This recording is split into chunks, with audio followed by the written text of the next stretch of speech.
먼저 이 시각 주요 뉴스입니다. 지난 8월 순천에서 화이자 백신 1차 접종을 받은 뒤 사흘 만에 숨진 여성의 부검 결과 심근염으로 나타났습니다. 하지만 최종적으로 백신과 사망의 인과성을 인정받는 건 아직도 먼 것으로 알려졌습니다.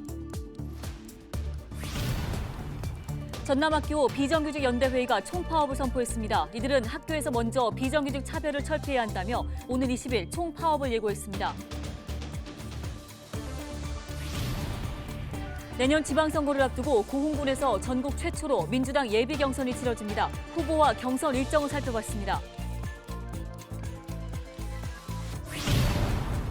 전남에서는 10대 3명이 보험금을 노리고 여자친구를 살해하려다가 미수에 그치는 사건이 발생했습니다. 또 도로와 바다에서는 안전사고도 잇따랐습니다.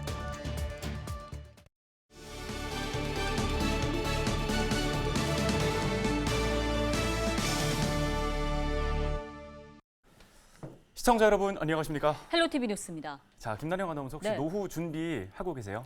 노후 준비, 저는 아직이요. 네, 네. 아직은 젊으니까라고 그렇다고 할까요? 해두겠습니다.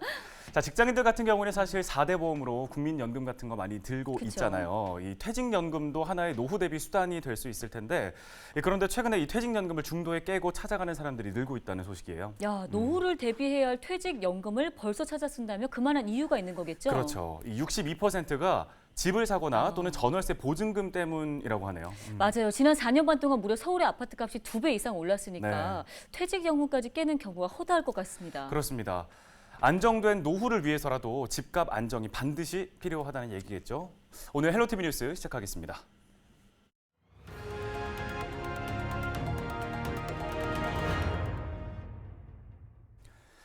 네, 첫 소식입니다. 지난 8월 순천에서 30대 여성이 화이자 백신 1차 접종을 받은 지 사흘 만에 숨졌다는 소식을 전해드렸습니다. 당시에 병원 측이 17년 전에 완치 판정을 받은 병력을 가지고 기저질환을 표기해 논란이었죠. 결국에 이 기저질환 표기는 삭제된 바 있는데요. 네, 이런 가운데 국립과학수사연구원이 고 이슬희 씨의 시신을 부검한 결과가 2달여 만에 나왔습니다. 사인은 심근염이었습니다. 하지만 최종적으로 백신과 사망의 인과성을 인정받는 건 아직도 먼 이야기입니다. 민원25 서경 기자입니다. 화이자 백신 1차 접종을 마친 뒤 사흘 만에 사망한 고 이슬희 씨의 부검 감정서입니다. 사망의 유력한 원인은 심근염. 국립과학수사연구원은 감정서를 통해 변사자가 백신 접종 이후 비교적 단기간에 사망했고 화이자 백신의 경우 부작용의 일부로 심근염이 보고된 점을 들어 백신과 사망에 연관성이 있을 것으로 봤습니다. 부검 결과지를 받아든 유족들은 참담한 심정을 드러냈습니다. 이제 반신을 한 거잖아요, 그죠?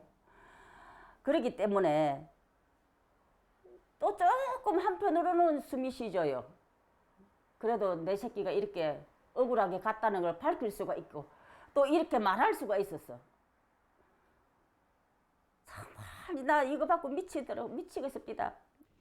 사망의 유력한 원인은 심근염으로 판명됐지만 질병관리청의 최종 판단까지는 갈 길이 멉니다.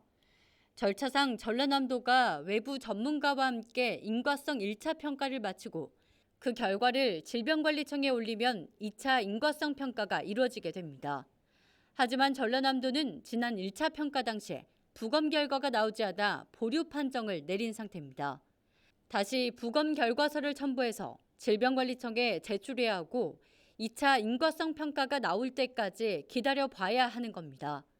2차 인과성 평가 보류를 했기 때문에 그 결과에 의해서 중앙에서 심의를 해갖고 우리한테 통보가 올 거예요. 이 측에 시도에서 다 올라가잖아요. 그러면 정보는 엄청 많을 거잖아요. 그 이제 심의가 얼마나 지금 밀렸는지 그런 것까지는 우리는 아직 몰라요. 질병관리청에 직접 문의했지만 수차례 시도해도 연락이 닿지 않았습니다.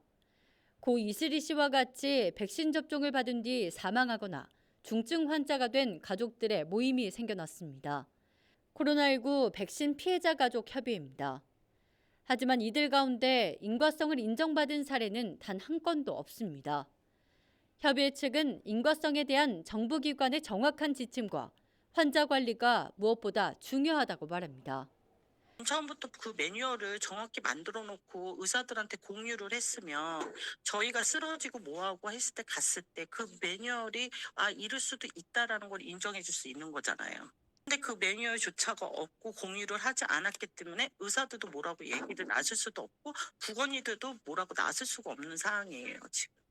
우리나라에서 코로나19 예방 백신을 접종한 이후 사망한 사람은 1,033명, 중증 환자는 9,222명. 이 가운데 질병관리청이 인과성을 인정한 사례는 단 5명, 0.05% 수준입니다.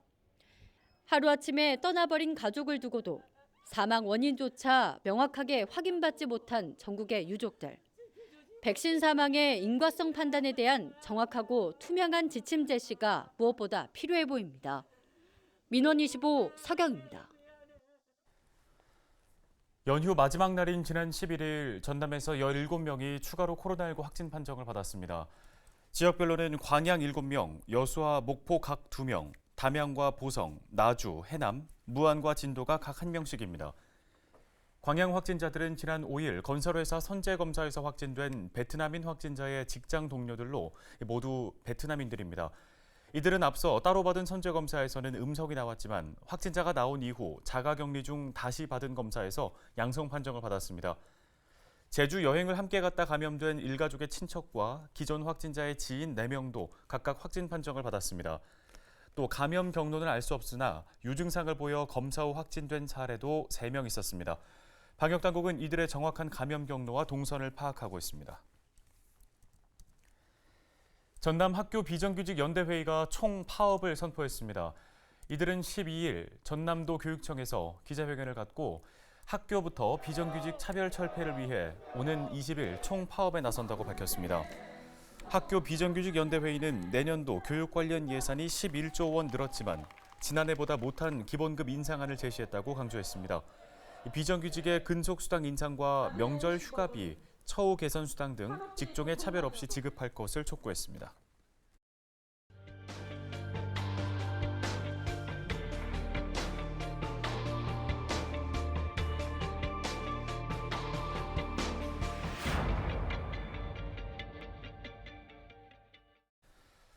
사흘간의 연휴 기간 전남에서는 10대 3명이 보험금을 노리고 여자친구를 살해하려다가 미수에 그치는 끔찍한 사건이 화순에서 발생했습니다. 네, 또 도로와 바다에서는 안전사고도 잇따랐습니다. 주말 발생한 사건 사고 소식 고정민 기자가 전해드립니다. 한 여성이 한적한 산길에 들어섭니다. 40여 분 뒤 피투성이에 맨발인 상태로 달아납니다. 지난 9일 밤 11시쯤 전남 화순의 한 펜션에서 괴한이 휘두른 흉기에 맞은 겁니다. 19살 A양은 동갑내기이자 연인관계인 B군의 호출로 펜션을 찾았다가 변을 당했습니다. B군과 친구 2명이 보험금을 노리고 여성을 유인했기 때문입니다. 이 과정에서 A양은 B군의 친구가 휘두른 흉기가 부러진 틈을 타 달아났고 스스로 목숨을 구했습니다. 보험 설계사인 B군은 지난 5월 채팅 앱으로 접근해 만남이 시작되자 5억 원의 상해 사망보험에 들게 한 뒤 친구와 범행을 공모한 것으로 알려졌습니다. 경찰은 이들에 대해 구속영장을 신청하고 또 다른 피해자가 있는지 조사하고 있습니다. 한 명이 지금 보험에다 다니는데 10,000원씩 주세요. 지금 구속영장 신청뿐만 아니라 청구도 됐어요.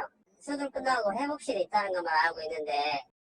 버스 한 대가 뒤집힌 채 도로 위에 누워 있습니다. 11일 낮 4시 40분쯤 화순의 한 국도를 달리던 25인승 버스가 빗길에 미끄러져 넘어진 겁니다. 이 사고로 버스에 타고 있던 운전자와 승객 10명이 크고 작은 부상을 입었습니다. 여수에선 해상 안전사고도 잇따랐습니다. 9톤급 낚시 여선이 갯바위에 부딪힌 겁니다. 여수 돌산읍 송도 앞바다에서 신고가 접수된 건 11일 아침 6시 20분쯤. 이 사고로 선장과 승객이 타박상을 입었고 선박 앞부분이 파손됐습니다. 해경은 부주의 때문에 사고가 난 것으로 보고 정확한 원인을 조사하고 있습니다. 앞서 11일 아침 6시 반쯤 목포에선 북항 무량장에 계류된 선박이 침수돼 해경이 인양 작업에 나섰습니다. 10일 새벽 5시쯤 고흥에선 낚시객이 암벽에서 바다로 추락했다가 해경에 의해 구조됐습니다. 헬로티비 뉴스 고정민입니다.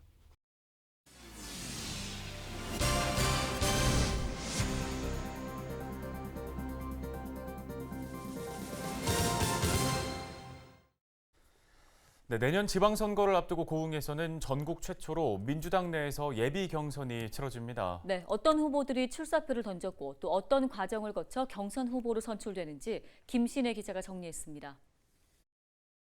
더불어민주당 고흥군수 후보 선출을 위해 지방선거 역사상 최초로 치러지는 예비경선. 후보에는 모두 5명이 이름을 올렸습니다.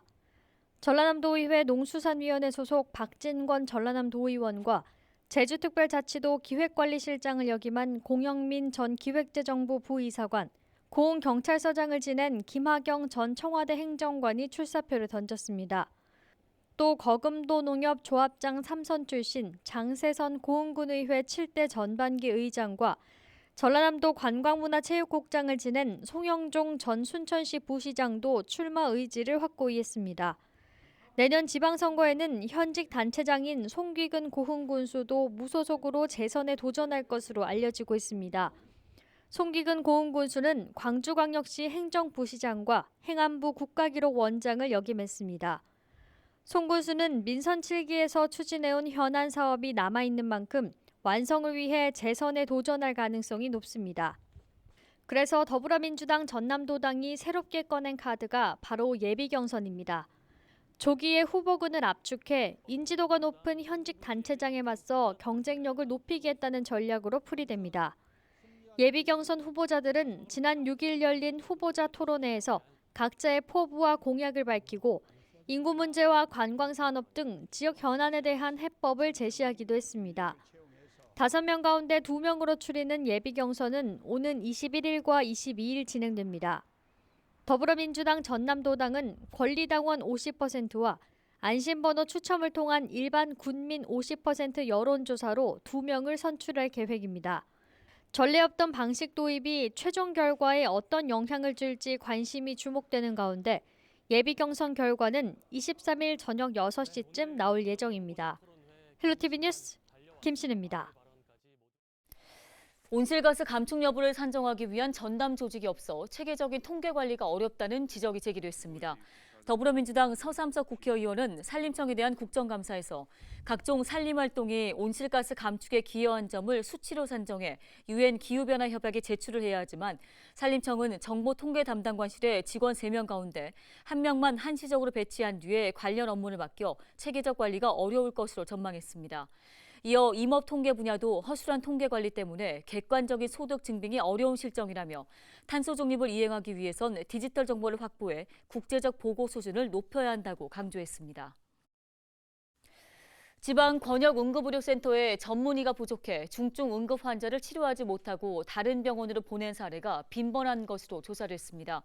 더불어민주당 김원희 국회의원이 국립중앙의료원에서 받은 자료를 보면 최근 5년간 권역응급의료센터 38곳에서 심근경색이나 뇌졸중, 중증 외상을 입고 입원한 환자 가운데 26,848명은 다른 병원으로 이송됐으며 이송 환자 가운데 4분의 1 수준인 6,899명은 병실이 부족하거나 응급수술이 불가능해서 옮겨진 것으로 집계됐습니다.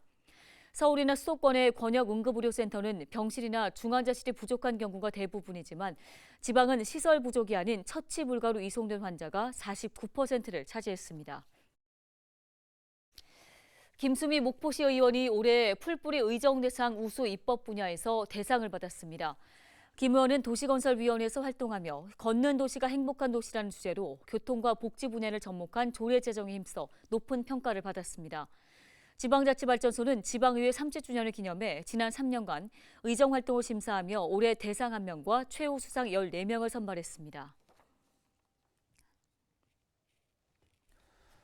강진군이 신재생에너지 융복합 지원 사업에 선정됐습니다. 강진군은 강진읍과 군동면 등 4개 지역을 대상지로 결정하고 오는 2022년까지 태양광 466곳, 태양열 15곳 등을 설치할 계획입니다.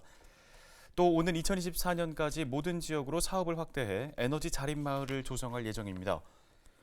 산업통상자원부가 주관한 2022년 신재생에너지 융복합 지원 사업은 지역 주택과 건물 등에 태양광과 태양열 등 현장에 적합한 에너지원을 설치하면 일부 사업비를 지원하는 방식입니다.